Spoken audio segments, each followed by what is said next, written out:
ফুটপাত স্থায়ী দখলমুক্ত করতে সমন্বিত পরিকল্পনার পরামর্শ দিয়েছেন বুয়েটের অধ্যাপক ও যোগাযোগ বিশেষজ্ঞ ডক্টর হাদিউজ্জামান।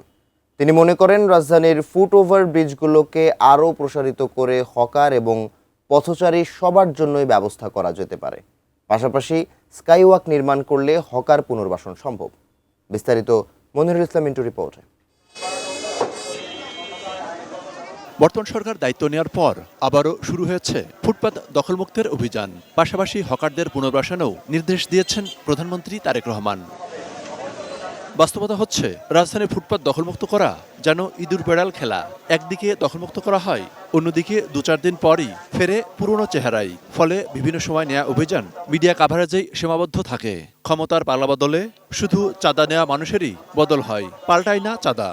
ঢাকা শহরে ফুটপাতে যারা ব্যবসা করতেছে, দোকান বিভিন্ন রাস্তার মধ্যে যারা দোকানপাট করে ব্যবসা করতে, কয়জন ঢাকায় বিভিন্নভাবে আজকে সারা বাংলাদেশ থেকে আসতেছে। কাজে এটা একটা সমন্বিত পদক্ষেপ আমাদেরকে নিতে হবে। মানুষের অভ্যস্ততা, কর্মস্থলে আসা যাওয়ার পথে অনেকেই ফুটপাত থেকে কেনাকাটা সারেন। এক্ষেত্রে বিশ্বের বিভিন্ন দেশে স্কাইওয়াক এখন বেশ জনপ্রিয়, যেখানে যাতায়াত এবং কেনাকাটার দুই ব্যবস্থা থাকে। প্রতিবেশী দেশ ভারতের কলকাতা সহ কয়েকটি শহরে এই ব্যবস্থা গড়ে তোলা হচ্ছে। স্কাইওয়াক যে কনসেপ্ট আমি বলছি, যেহেতু আমি আসলে মেট্রো রেলের অ্যালাইনমেন্টের পাশে যে জায়গাগুলি আছে, এটা তো সড়কের উপরের জায়গা, এটা কারো ব্যক্তিগত জায়গা না। তো যেহেতু আমার সড়ককেও আমি প্রসারিত করতে পারছি না, ফুটপাথকেও প্রসারিত করতে পারছি না, তাহলে আমি যদি স্কাইওয়াকের একটা কানেক্টিং করে ফেলতে পারি, তাহলে সেখানে মানুষও হাঁটতে পারবে। হকারদের জন্য আপনি ব্যবস্থাপনা রাখবেন।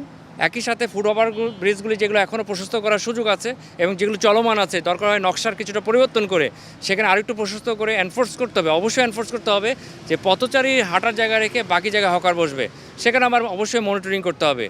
এই যোগাযোগ বিশেষজ্ঞের মতে বর্তমান বাস্তবতায় সড়ক বা ফুটপাত বড় করার সুযোগ নেই। ফলে চিন্তা করতে হবে উপরের দিকে।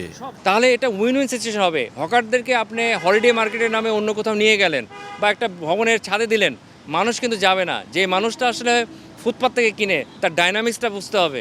অবশ্য হকারদের একটি রেজিস্ট্রেশন প্রক্রিয়া আনতে হবে বলেও মনে করেন এই যোগাযোগ বিশেষজ্ঞ। Monirul Islam Mintu, ATN news, Dhaka.